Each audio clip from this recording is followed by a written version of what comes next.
తెలంగాణలో హైడ్రా ప్రకంపనలు సృష్టిస్తోంది. ఈ నేపథ్యంలో ముఖ్యమంత్రి రేవంత్ రెడ్డి మీడియాతో చిట్చాట్ నిర్వహించారు. ఇప్పటి వరకు హైడ్రా హైదరాబాద్కు మాత్రమే పరిమితమని అన్నారు. ఎఫ్టీఎల్ బఫర్ జోన్ చెరువులు నాలాలే మొదటి ప్రయారిటీ అని సీఎం తెలిపారు. నిబంధనలను పాటించని భవనాలను కూల్చివేస్తున్నట్లు ఆయన పేర్కొన్నారు. అయితే కవిత బెయిల్పై కూడా సీఎం రేవంత్ రెడ్డి స్పందించారు. బీజేపీ బీఆర్ఎస్ ఒప్పందం ప్రకారమే కవితకు బెయిల్ వచ్చిందని సీఎం పేర్కొన్నారు.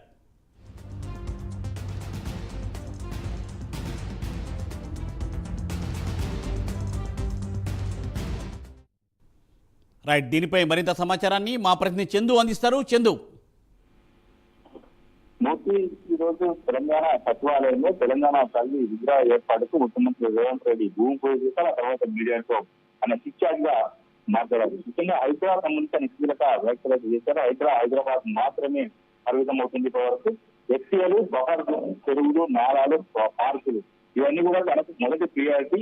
ఇక్కడ ఏవైతే నిబంధనలు పాటించిన భవనాలు ఉంటాయో ఈ జోన్లలో ఖచ్చితంగా వాటిని కూల్చివేస్తాం.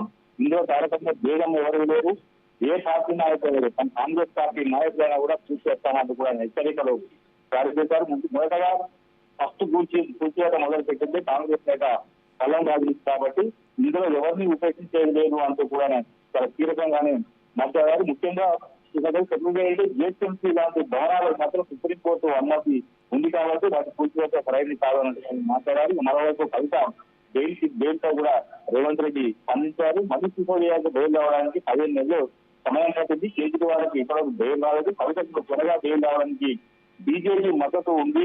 బీజేపీ బీఆర్ఎస్ ఒప్పందంలో భాగమే కవితకు బెయిల్ వచ్చింది అంటూ కూడా ఆయన మాట్లాడడం జరిగింది.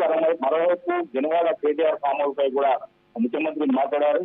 కేటీఆర్ ఫామ్ హౌస్ కి అనుమతి సర్పంచ్ నుంచి తీసుకున్నామని కేటీఆర్ చెప్తున్నారు. సర్పంచ్ అసలు ఎలాంటి అధికారం ఉండదు, ఇచ్చే అధికారం ప్రజా ప్రయోజనాల కోసమే కూల్చివేతలు జరుగుతున్నాయి. అందులో భాగంగానే ఎవరి కూల్చివేతలైనా ఖచ్చితంగా తాను కూల్చివేస్తామని చెప్పారు. మరోవైపు బీఆర్ఎస్ పార్టీ ఎమ్మెల్యేలు మరి రాజశేఖర రెడ్డి, అదేవిధంగా మల్లారెడ్డి, పల్లా రాజేశ్వర రెడ్డి సంబంధించిన విద్యా సంస్థలపై కూడా కామెంట్ చేశారు.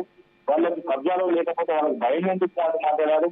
గత 10 ఏళ్లలో చెరువులను నారాలను కబ్జా చేసి కట్టినందుకు కేసీఆర్ ఆ ఎమ్మెల్యేలను తన పార్టీ నుంచి సస్పెండ్ చేయాలని కూడా మాట్లాడారు. అక్రమ కట్టడాలపై ప్రజా కోర్టులోనే తేల్చుకున్నారంటూ కూడా సవాలు అధికారులు. మరోవైపు తనపై చేస్తున్నటువంటి ఆరోపణలు క్లారిటీ ఇచ్చారు. తన కుటుంబ సభ్యులై అక్రమ కట్టడాలు ఉంటే ఆధారాలు తీసుకొని రావాలి. ఖచ్చితంగా నేను కేటీఆర్ గ్రామాలకు సంబంధించి అక్రమ కట్టడాలను ఆధారాలతో వెల్లడించాను. కేటీఆర్ కు దమ్ముంటే తన కుటుంబ సభ్యులు లేదా అక్రమ కట్టడాలు ఉంటే ఆధారాలతో వస్తే తానే దగ్గర నుండి పూర్తిగా చేస్తానంటూ కూడా ఆయన మాట్లాడడం జరిగింది. అదేవిధంగా రుణమాఫీకి సంబంధించి కూడా హరీష్ రావు చేసిన స్పందించారు. రుణమాఫీపై హరీష్ రావు పవాలు కట్టుకోలేదు. హరీష్ రావు దొంగ తనకు తెలుసు, రాజీనామా చేయకుండా హరీష్ రావు పారిపోయాడు. రుణమాఫీ అనేది నా కమిట్మెంట్, చెప్పాను చేసి తీరాలంటూ కూడా ఆయన చెప్పాడు. మొత్తంగా చూసుకుంటే మరోవైపు 2 రాష్ట్రాలకు సంబంధించిన అంశాలపై కూడా ఆయన మాట్లాడారు. 2 రాష్ట్రాల చిక్కుముళ్లు తాను కొట్లాడితే చాలా వరకు పరిష్కారం అయ్యాయి. జనాభా ప్రాతిపదికన అప్పుల పంపకంపై ఏపీ తెలంగాణ మాట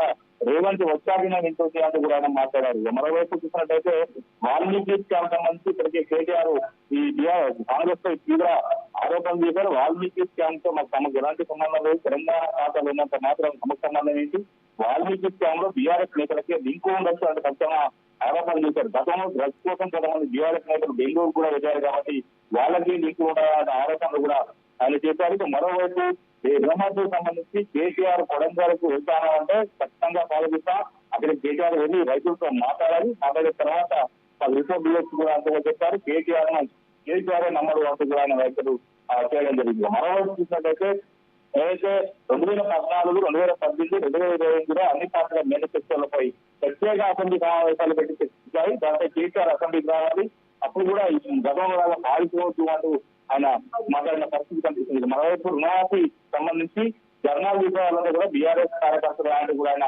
ఆరోపణలు చేశారు. అదేవిధంగా పార్టీలో చేరుతున్న వాళ్ళపై కూడా కామెంట్ చేశారు. పార్టీలో చేరే వారు మన పార్టీలో నచ్చి మాత్రమే పార్టీలో చేరుతున్నారు, మేము ఎవరిని బయటెట్టి పార్టీలో చేసుకోవాల్సిన అవసరం లేదు అంటూ కూడా ఆయన మాట్లాడారు. మొత్తంగా చూసినట్టయితే కేసీఆర్ పైన కూడా కొన్ని ఆరోపణలు చేశారు. కేసీఆర్ ప్రతిపక్ష నాయకుడు, ఆయన బయటకు రావాలి, ప్రజల్లో తిరగాలి, ప్రజా సమస్యలపై చర్చించాలి.